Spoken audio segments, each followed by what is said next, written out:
Welcome to the California Labor Law Odyssey. I'm your host, Tom Manzo, and with me today is Mr. Richard LoGuercio. LoGuercio. I have a trouble From with one that. Italian to another. Yeah, can you believe that? I cannot pronounce Manzo? another Italian's name. Manzo. Manzo. Potato. Potato. So I'm with Richard. He is founder and owner of Town & Country Event Rentals in Van Nuys, California. Not too long of a ride for you to the Pacoima studios here. No, about 20 minutes. No traffic. Good time of the day. So tell me about your company. We started. I had a previous business. In Los Angeles by the name of Classic Party Rentals. I had it for about 20 years. I started it when I was 27. Built it into a pretty sizable company, very well run, very well respected. And one day I had a knock on the door and it said, "Hey, you want to sell your company or you want to team up? And we've got a lot of investors and we want to buy your company and you're going to be a part of it." And I said, "God, that sounds like fun. We're going to grow the company." And I had it for almost 20 years and decided to do something, take a step a little bit bigger. And didn't work out too well. Didn't see eye to eye with the guys that I partnered up with. Nice guys, but just didn't see eye to eye. And decided to take an early retirement and I had a 5-year non-compete and took 6 years off. Kind of bored out of my mind a little bit, but stayed busy. And after the 5-year non-compete, I had a lot of employees and clients saying, "Are you going to get back into it again? You should get back into it again. You should get back into it again." And I love the business. I just love the business. And thought about it and decided to get back into it. Had a lot of past employees wanting to join, and took some international trips and buying things a lot better than what I used to buy in the past. I went to international trade shows where I was able to buy mass quantities of product and import it, and started Town & Country in 2005. In 2005, we opened it. The day that I decided to open up, we took about 3 months and we opened it up. 4 months later, and we started out small, and now we're probably the largest rental company. What we do, we provide equipment for special events. Everything from movie premieres to high-end weddings to birthday parties. I've been to your place, Richard. I mean, how many chandeliers do you have in your place? I lost count. I used to know everything that Hundreds. We must have 7. I think we've got over 7,000 different items, and we rent everything from big tents, big tents the size of this warehouse. We do flooring, we do carpeting, we do tables, china, silverware, glasses. So how many employees do you have? Last year we finished out the year at over 700. And this year the way it's going, this year we'll probably finish out about 800. Wow. Yeah, it's a lot of people. Did you employ that many people with the company that you sold? No, I think we had 175. Wow. And that was considered big now, back then. Mm-hmm. Now 800 people, but obviously we have got great management. I've got a lot of good people working there. How far do you go? Is it all California? Do you go out of state? We do a lot of out of state business because we've got a lot of equipment that I love buying stuff. One of the biggest things that I do is I go to a lot of trade shows and I research things, and I like to think for an old fart like me, an old guy like me, I've got like a good eye, and I've got a few other people in the company that I bring with me that they have a sense of where trends are going, and it's a lot of fun. We go out and we do a lot of buying, a lot of international buying. We've got international vendors. We design a lot of our own stuff, and we send it overseas, different factories all over the world. What's one of the biggest events you've done so far this year? USC graduation is one of the biggest things we do. Wow. Fight on. Yeah. Tommy Trojan. We do a lot of stuff at USC, UCLA. Those are kind of more commercial kind of things. Mm-hmm. Where like USC takes 45,000 of one particular kind of chair. Plus all over the campus. I forgot how many truckloads. It was like 250 truckloads of equipment. Wow. How many trucks do you have? 130. 130 trucks, and that's a whole other situation.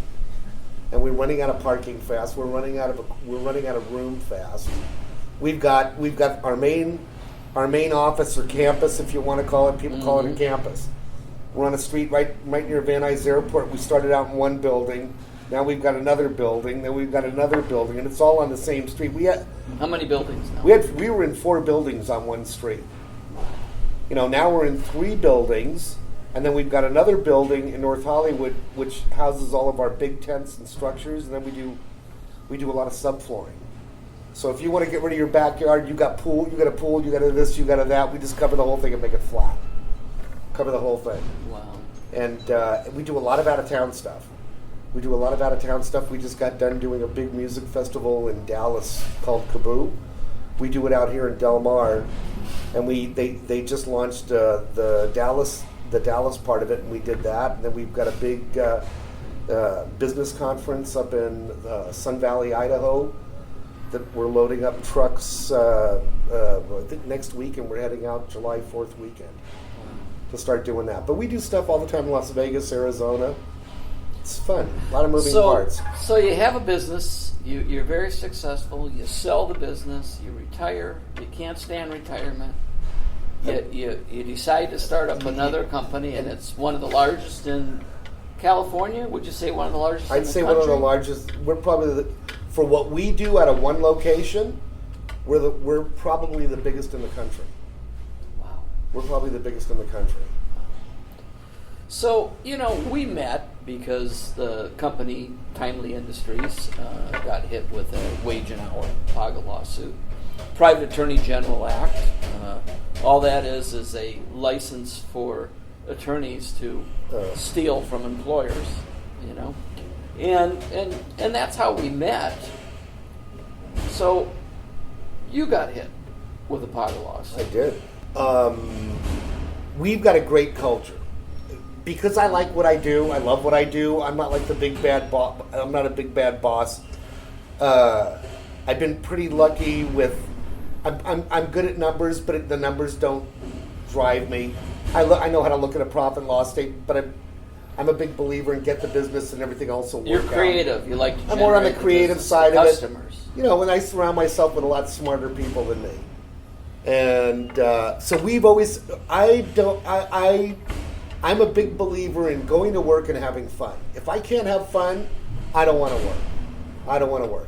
So the whole thing was to have a good time, have fun. It's a very creative business. It's a very fast-moving business. It's an exciting business because we do a lot of stuff behind the scenes. We do a lot of things with celebrities. We do work with incredibly creative people. And it's fast-moving. It's always a project and another project and another project. And a lot of it's last minute. Kind of keeps you on your toes, which is a good thing and a bad thing. And it was really like a family. It started out with maybe the first month maybe we had like 50 people, 50 people, and then right away we just took off like this. And now and then we knew pretty much everybody there. And then you get to know new people coming on, and it's smaller, and you get to know them a little bit better. And then it's grown into a big company now, and obviously it's a little different. But I still try to make sure whenever we hire people, we have indoctrination kind of periods where we'll get a bunch of new recruits and we'll talk to them. I show them around the warehouse. I introduce them to everybody in the office. And that works out pretty good. It's just hard to get to know everybody, but you're still very hands-on with your business. Yeah, we've got a good culture. Even believe it or not, even at the size of the company that we are now and how many people that work there, I'm in the back all the time. The guys come up to me all the time. We have a good relationship. It's still a family-run business. It's changed a little bit. We've got a little bit more rules and procedures to do, but it's still a great place to work. I want everybody to have fun. There's a lot of opportunity there for everybody. Starting at the very bottom, you could be running the company in 5 years, seriously. And that's the one thing that we've noticed. is a lot of people that are vulnerable to these kind of lawsuits want to run their business like a family. And that's why I'm so much of an advocate to seek change, is because I think that's the right way to run a business. Is You're like a not. family It's like what I business. tell everybody. You take care of me, I take care of you. Absolutely. You need. We lend money out to people. You've been here for a while. You're a good guy. You need some money for whatever reason. We help them out, and a good chunk of money too. We don't. If they're a good guy or a good girl, whatever, we help people out. It's a great place to work, and problem is I had an issue. I found out that somebody had their hands in the cookie jar. A couple of guys that I trusted a lot over many years, and maybe felt a little entitled or whatever. I paid them very well. They were making six figures, and caught them stealing. Caught them stealing, and these guys were like family, and caught them stealing, selling to other companies, having their own little rental company on the side. That's got to be very disheartening. Oh, it was sad. It was. And how long did you know stabbed in the these back. guys? How long did you know? 25 years. 25 years. I So caught they them. worked for you at the other company? Yeah, and they came on to help me, and they started. They were stealing stuff, and so we confronted them. I had pictures. I called the police, but that didn't work out, and we decided to terminate their employment. And I showed them pictures. Here's this garage where you're storing this stuff. It's our name on it. Amazing. Yeah. We tracked them with on their cell phone one night, and they're going to this warehouse where they had stuff stored, another place where they had stuff stored. So, see you later. And these guys they had important positions, and they knew what they were doing. They're talented guys. Were they managers? Yeah, they were managers. These guys were running the whole back end. They were running, not the whole back end, but they were routing the trucks, running the fleet, scheduling the guys. So you had no choice as an employer to terminate these two employees? Yeah. None. So and what happened after you terminated? We brought them up. They said, like shocked. And then I pull out pictures and go, what are these? I had eyewitnesses. The thing about being the boss, you piss off a lot of people. And some of those people came to me. People took the pictures and everything corroborated. And so we terminated them.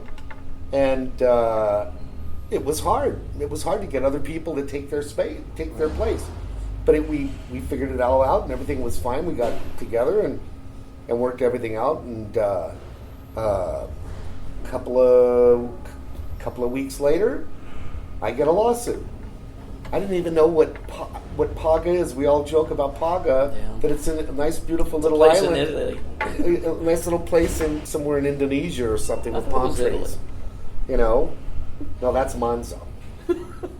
So anyways, so we got hit.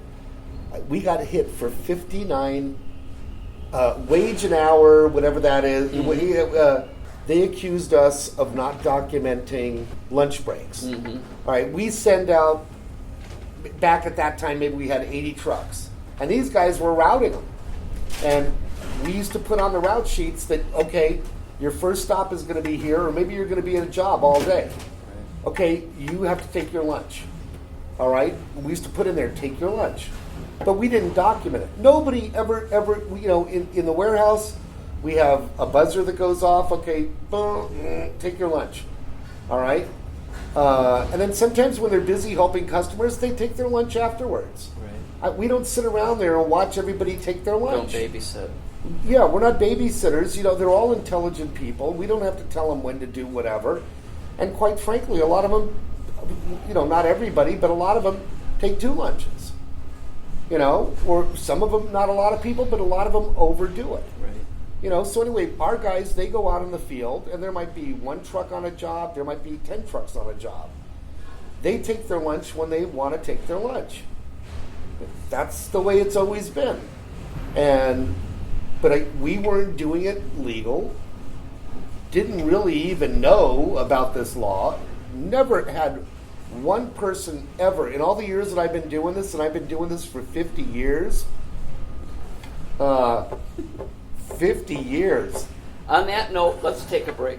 And when we come back, let's get back to the PAGA lawsuit. Okay, let's do that. Trial lawyers in California are abusing a law called the Private Attorneys General Act, or PAGA, to get rich. And they're harming the state's small businesses, nonprofits, and even labor unions in the process. PAGA was signed into law in 2003 by then-Governor Gray Davis. He said it would empower workers. Instead, the law became a lucrative scam for trial attorneys. Here's how it works. Trial attorneys figure out that by threatening businesses with PAGA claims for labor code violations, they could quickly reach out-of-court settlements, sometimes for millions of dollars. Because the state labor code is more than 1,000 pages long, even the smallest misstep, like late lunches or a typo on a pay stub, can lead to a PAGA claim with crushing financial penalties.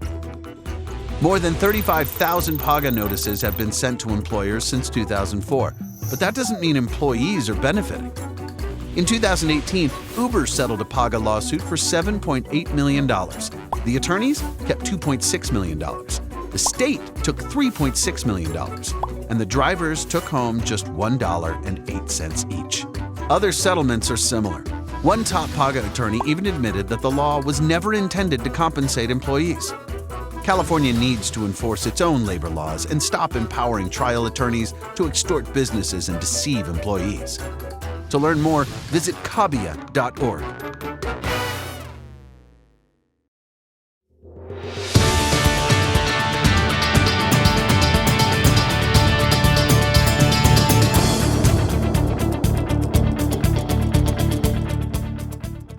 You know, it's funny, I don't have them with me, but I carry around the California Labor Law Digest. In 1957, it was a pamphlet. Oh, I remember when you brought it. That would have been 62 years ago. It was like a comic book. Yes. Okay. And then, 10 years later, it got like this? 97, it got a little And now big. it's like this big? 1,100 pages. 1,100 pages. It's nuts. You know, I think the real issue a lot of times is what happened at Timely is we didn't have people punch in and punch out for lunch. It was more or less the honor system. Yeah. And, you know, we had a flexible work schedule, so a lot of people did take their lunch a little bit later. Nobody ever complained about it. They were more grateful that if somebody said, hey, I want to go to my kid's ball game, do you mind if I come in a little early and leave a little bit early or make up some time the next day? We did it. You know, or if they wanted to come in early and get home early every day, we did it. And unfortunately, with the way the laws are, you get penalized for that. Yep. And severely. I'm guessing that's kind of what happened with you. This thing just came out of the blue. I had no idea what it was. I think up until that point, I never had a labor lawyer. Yeah. You know what? I did not have a labor lawyer. It seems like nowadays you have to have a labor lawyer. Oh, speed for dial. everything. On speed dial. Yes. Before we terminate anybody, it's like we've got to call up and go, hey, this guy's doing this. You give it your blessing? It's absolutely insane. So you got a letter then. Yeah. And it's from the two guys' attorney? Yeah. Yeah. And they're accusing you of what? Of what they accused us of in the beginning was not documenting lunch breaks, and it was like they never got their lunch. Now, they got their lunch. And a lot of the times when we're busy and they're out on jobs where it's, sometimes they'll be out on a job for 12 hours. They'd go take another lunch. And I'm fine with that. It's common sense. Right. It's common sense. A lot of guys in my business, they'll freak out like, what are you doing? You're milking the clock. Well, you know what? You're working hard. And these guys work hard. And they take another thing after like working a lot of hours. I got no problem with that. I trust them. Until I find out that I can't trust them. But then I want to be able to either talk to them and give them a warning and then maybe terminate them because it's a problem. Right. But the culture of our place was like, we trust everybody. Almost to the point of sometimes we shouldn't. But anyway, we got hit with a $59 million lawsuit. $59 million. Yeah, $59 million. And it was a long time ago. I don't exactly know how they figured it up. Another thing they got us for was, and I'm sure I'm sure these guys walked into the lawyer's office and said, hey, they fired us, and it wasn't fair, and we didn't steal anything, blah, blah, blah. Well, a lawyer probably said, no, you guys are bad guys, whatever. You probably did steal stuff. But tell me about your boss. Is he a nice guy? Oh, he's too nice a guy, huh? Did they have these rules and this rule? Let me see your paycheck stub. You know? That's what they ask all of these disgruntled employees. Yeah, Let me see your paycheck. Yeah, it's the thing about the zip code not being correct or sticking out the window of the envelope. All these little things that you don't know about. I talked to some of my competitors. I'm friendly with them. They have no clue. Some of them, smaller companies, they have no idea. It's hard to keep track. And if they get hit with a PAGA lawsuit, they're out of business. Luckily, we're big enough where we absorbed that. We went down to Centuries, and I really thought this is a joke. So when you got the initial lawsuit and they sent you those letters, how long and what did you have to do until you got to mediation? Was it 3 months, 6 months? I remember a year. we like I said, I never had a labor lawyer. I used to have a neighbor who was a labor lawyer. I reached out to him, called him. He ended up being on the case for a while, but he was retiring, and then he got us another lawyer, and we still have him to this day. Good guy. And they asked for all the records for, I believe it was for 4 years. Try to and that's a lot dig of work that in out. itself. That's a lot It's of work. insane amount of work. Right. A lot of money to do it, and they also. So while you're getting accused of these things, you're racking up the bill with your attorney. Oh, insane amount. And you are putting some of your employees saying, hey, I need you to get this information. I need you to get. So now they're spending time on really growing your business. And it continues to this day. All these stupid laws, these stupid regulations. I probably have 5 people there now that just do stupid things to comply with the regulations. So how long did it take till it got to when did you get called in and say, okay, we want to go to mediation, we want to settle this? Probably a year. So you're going through this a year. And in your emotionally mind draining. Emotionally draining. Emotionally draining because you don't know what's coming. I've never been through anything like this Did the before. lawyers give you any kind of a hint? Like, you know what, Richard, this could cost you X amount of dollars. Did anybody give you that? They probably did. I don't recall. Like I said, it was quite a while ago. Mm-hmm. But when we went down to Century City for mediation, we're sitting in one room, and they're sitting in another room, and the arbitrator comes in, and the initial thing was for $59 million. She comes in and she goes, well, and I'm with my operations guy and my HR guy, my payroll guy, and me. And we had all the facts. We had everything. We were ready to go. And the thing was for $59 million. They'll settle for 38. And I'm going, are you kidding me? $38 million? 38 million? Are you serious? I think 3 times I got up and I walked out. I walked out. We were there all day. That must have just been devastating. And it was back and forth. I couldn't believe it. I couldn't believe they were making a pimple into Mount Everest. I mean, at a point, did you feel like concerned, like nervous, like, oh my God, is this really going to cost me $38 million? Yeah. I didn't think that. I just couldn't believe that this is really. I mean, I knew it was not good, but it was real. It was scary. It was a big wake-up call. How screwed up things are. Yeah. How screwed up things are. How somebody can to me, it's like, give me your money. That's all it is. It's give me your money. How come nobody came in, or these guys, all these guys that I supposedly screwed out of not having any lunch? Why didn't they come to me and go, hey, Richard, Mr. LoGuercio, you know what? We didn't get our lunch. Never had one person, never had one person do that. How come they can't go to an agency and go, this company, Town and Country, there's a few of us there that we never get our lunch breaks and we're starving? It's baloney. So how long were you at arbitration for that day? All day. And what happened? What was that? 38 million. What was the next? I think we went back and forth with the lawyers after that, and we finally settled. The good thing is they sent out letters to all the employees for the last 4 years. We had to find out where the ones were that used to work there and all that. And the good what made me feel good. I think it's part of the strategy is they force you to dig up records, contact that's old people. all we were doing. You're going to spend all this time on it because we want to force you to settle this lawsuit.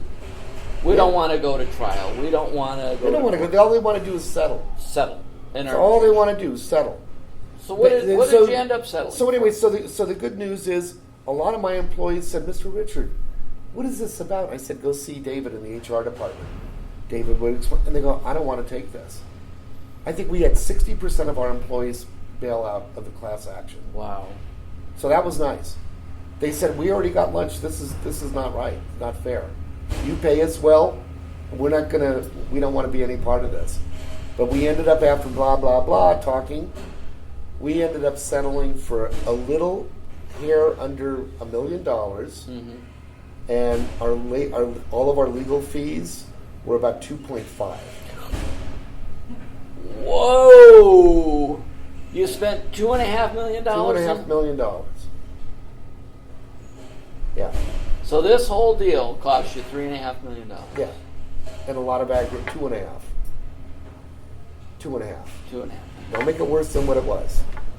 But the aggravation was like $10 million. It was absolutely ridiculous. But the good thing is, that's what I found you. That is just, honestly, that's insane. You know, and I think this is what a lot of people don't realize. You know, companies that are large, that are publicly traded, you know, they get these kind of lawsuits and they will say, hey, this is just the cost of doing business. But when it comes to the small to medium-sized companies, and I don't even know if we could consider you a medium-sized company anymore, Richard, you don't have those avenues. You don't have those options. You have to figure out a way to come up with the financing and the funding to pay for these kind of lawsuits. And it's devastating. I'll tell you. The time and money you could have spent on that, you could have grown your business more. You could have paid your employees more. Let me tell you, every week there's something new that we get, maybe every 2 weeks, I'm exaggerating, from the state of California, the city of LA, where it's just, if I could leave, I would never, ever. We employ 800 people, all right? 800 people. Some things you need to be talented, it's low-level, entry-level work. But everybody gets paid well. We give everybody a bonus. Even if you're working there for 2 weeks, we still give you a little something. You know, we have company parties, we have Christmas things. Would you say you're the largest employer in Van Nuys? I think when I looked at the LA Business Journal a while back and they did a graph, we were up there, I think, with Rockwell. Yeah. We're right at the top. We're right at the top. So if I don't need the money. My wife thinks I'm nuts. You know, I didn't need to open this. She's probably right. Yeah, I didn't need to open this. But it's your passion. You love but business. I like you love doing it. What you're doing. You know, it's rewarding. I feel proud of it. I feel proud of a lot of the employees. I love a lot of the guys that I work with. You should. And it's just real disheartening to face this. It's almost every day. It's no fun anymore. And I talk to a lot of business owners. Nobody wants to be here. So if I close up the doors, there's 800 people. What are they going to do? Go downtown and live in a tent? You know, nobody wants to be in California. California is the worst, absolutely the worst place to be. I talked to a friend of mine in New York, similar business. He's got the Teamsters Union. The Teamsters Union is like Rebecca of Sunnybrook Farm compared to the state of California. And the lawyers. It's just we're the little plants in the garden, and then here come the lawyers pulling us out. Money, money, money, money. Now, one last thing. In 60 seconds, if you had an opportunity to talk to your legislators, what would you tell them? Why are you doing this? Is it, I've got friends that are lawyers, but then I see a lot of these lawyers. It just seems like we're working for lawyers. The lawyers, and I'm not saying all lawyers, but it's just not right. Why can't we go through a government agency or an arbitrator before it gets out of hand? All I see with these nuisance lawsuits is the lawyers making money and the employee getting a little bit of something. It's almost like a finder's fee, and it's just getting out of hand. Everybody's suing everybody. It's absolutely nuts. And why not change the? Maybe the state of California make a lot of money off of these lawsuits. I think they do. Yeah, that's I'd what rather we're trying to find out. I'd rather pay a higher tax to leave me alone, or insurance to leave me alone. I don't do anything bad. And if somebody has a complaint, they should be able to go to some ombudsman that works for the government and say, this guy's not treating us right, and then have them come in and say, what are you doing here? And this is what we're doing. Oh, okay. Can I tell you a quick little story? Sure, let's hear it. I had an opportunity to buy a manufacturing company in Ontario. Their owner was retiring. I think they have 80 employees. Richard, you should buy it. You should buy it. Perfect fit for your business. I'm going, I wouldn't do it. I got guys in New York I go, you guys, it's the linen business. Mm-hmm. Making custom tablecloths. You guys should do it, but move it out of LA. Don't ever open up a business in California. Never. Not to mention the minimum wage laws and all the other stuff that goes with it. We have to pinch pennies now to make a profit. Yeah. And not to mention the DOT rules when you have trucks. There's trucks. It's insane. Well, Richard, thanks for coming on the show. A pleasure seeing you. It's cocktail time. As always, yes. Let's have a drink. Yeah. Good seeing you. Yeah.